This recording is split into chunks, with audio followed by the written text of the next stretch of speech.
ST25 rice, the pride of Vietnamese agriculture, has once again been named the world's best rice for 2025, marking the third time Vietnam has stood on the international podium of glory after 2019 and 2023. This victory is not just a title but also an affirmation of the quality, farming technology, and competitive spirit of Vietnamese rice. Meanwhile, the regional rice market presents a contrasting picture, with the Philippines, one of the largest import, deciding to extend the suspension of regular rice imports until the end of 2025 to stabilize domestic prices. This sudden shock has left the entire Vietnamese rice export industry facing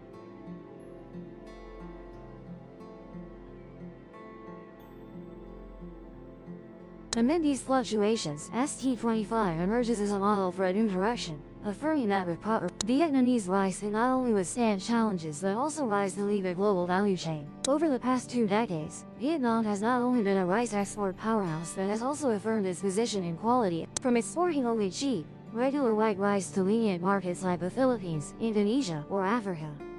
Vietnam now introduces premium products like ST24, ST25, Jasmine, and OM18 to the EU, US, Japan, and Australia, where food safety and, notably, ST25, the crab rice developed by labor hero Ho Quang Cuat, has become a symbol of innovation in Vietnamese agriculture. The world's best rice awards in 2019, 2023, and 2025 are the clearest evidence of the caliber of Vietnamese products. ST25 rice features long grains, sticky and naturally fragrant when cooked, meeting the high standards of international. Even many overseas Vietnamese and students in Europe still hand-carry ST25 rice as gifts, proving pride in their homeland's grain. But alongside this joy, the Vietnamese rice industry faces new challenges. The Philippines, a customer accounting for nearly 40% of Vietnam's rice export volume, has suspended imports until the end. Manila's goal is to protect domestic rice prices, but this decision immediately affects regional export rice prices. Vietnamese businesses, which rely heavily on revenue from regular rice, are strongly impacted, with many orders posted. Rice prices in the Mekong Delta dropped by 100–300 Vietnamese dollars per kilo. However, on the flip side, fragrant and specialty rice were almost unaffected. Premium markets like the EU, US, and Japan maintained stable demand, even slightly increasing due to trust in the ST. This shows a paradox. The regular market carries high risks, while the premium market is more sustainable. And this is precisely the direction Vietnam must excel in. Vietnam is currently one of the top 3 rice exporting countries in the world, alongside India. In 2024, Vietnam's rice exports reached nearly 8.3 million tons, with revenue exceeding $4.7 billion. However, the majority of this volume still lies in the regular white rice category, with an average export price of about $580–630 per ton, while specialty rice can reach $1,000–1,002. This means high volume but low value, a long-standing problem for Vietnamese agriculture. And when a major market like the Philippines closes, the ripple effect is immediate.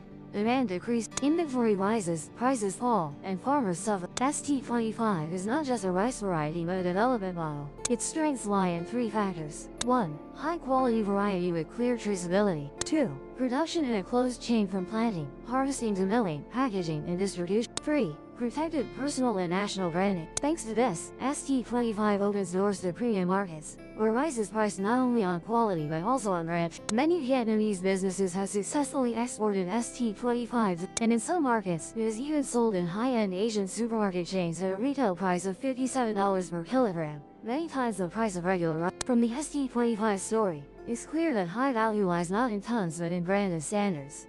When the brand is affirmed, businesses are not dependent on a single customer or policy. The Philippines has been Vietnam's largest rice buyer for many years, typically importing 2 to 3. The country's suspension of regular rice imports until the end of 2025, aimed at protecting domestic, actually causes a shock to the entire regional supply chain. The ban mainly applies to regular white rice, regular build, which Vietnam exports the most. Meanwhile, specialty rice, including fragrant, organic, and premium long-grain rice, is exempt. This opens a narrow window for Vietnamese rice, especially ST25, to maintain market share in the Philippines in the specialty sector. The impact of the ban manifests in 3. In the short term, it will affect regular rice prices in Vietnam, causing a slight decrease due to oversupply. In the medium term, this will cause other exporting countries like Thailand, India, and Myanmar to divert, creating fierce competition and driving down regional prices. In the long term, it will create pressure forcing countries, including Vietnam, to shift from volume-based exports. Therefore, despite the risks, this is also an opportunity for Vietnam to restructure its rice value chain and reduce dependence on a few. So what directions are available for Vietnamese? The first scenario is shifting to premium markets. If businesses and cooperatives quickly invest in packaging, branding, traceability, and marketing in demanding markets, such as the EU, US, Japan, and Australia, a reduced demand from the Philippines. Reality shows that these markets pay 1.5 to 2 times more for certified and branded products.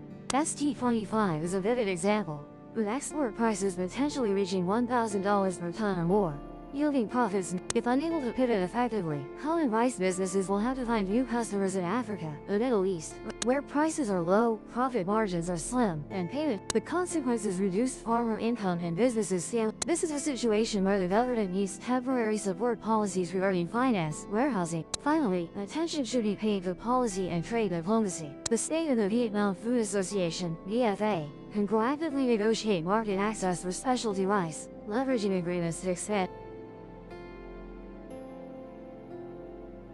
The painful reality is that when export prices fall, farmers are the first to suffer. Even though ST25 rice is branded, if the cultivation area remains small and costs are high, farmers still. Therefore, a sustainable production and consumption linkage chain. In this chain, businesses secure purchases through long-term contracts, with specialty rice prices set based on brand value. Simultaneously, the state should encourage the establishment of geographical indications for specialty rice varieties like ST25, BD, to protect farmers' interests and prevent counterfeit goods that are harming the Vietnamese brand. The shock from the Philippines is actually a wake-up call. It is time for Vietnam to not only pride itself on being a top rice exporter, but also to aim for the goal of becoming a high-quality rice producing. This means reducing the proportion of regular white rice and increasing the share of fragrant rice. Focus on investing in post-harvest processing technology to reduce losses. Develop regional brands, for example, ST Sok Chom Rice, enhancing traceability and certification with international standards like ISO, HACCP, Organic Global. If achieved, Vietnam could export less but earn more. Similar to how Thailand and Japan are doing with jasmine and koshihikari rice. If leveraged well, the crisis from the Philippine import ban could become a strategic. In the coming years, the global market will prioritize clean rice and rice with traceable origin, and Vietnam has all the conditions to lead this trend. ST25 is a pioneering flag but should not stop at one variety, but rather expand the entire ecosystem of premium rice, organic rice, nutritional rice, and portion package. The import suspension by the Philippines until the end of 2025 is clearly a shock to Vietnamese rice, but not a fatal blow. On the contrary, it is a test to determine whether Vietnam is ready to transition from a volume exporting to a brand exporting country. ST25 rice proves that when quality and branding are properly positioned, Vietnamese rice grains can reach globals. What Vietnam needs now is unity, flexible policies, proactive businesses, and farmer participation in the map, so that the shock from Manila becomes a lever for Vietnamese rice to take on a global agricultural map. Like the journey? Subscribe and join the next expedition.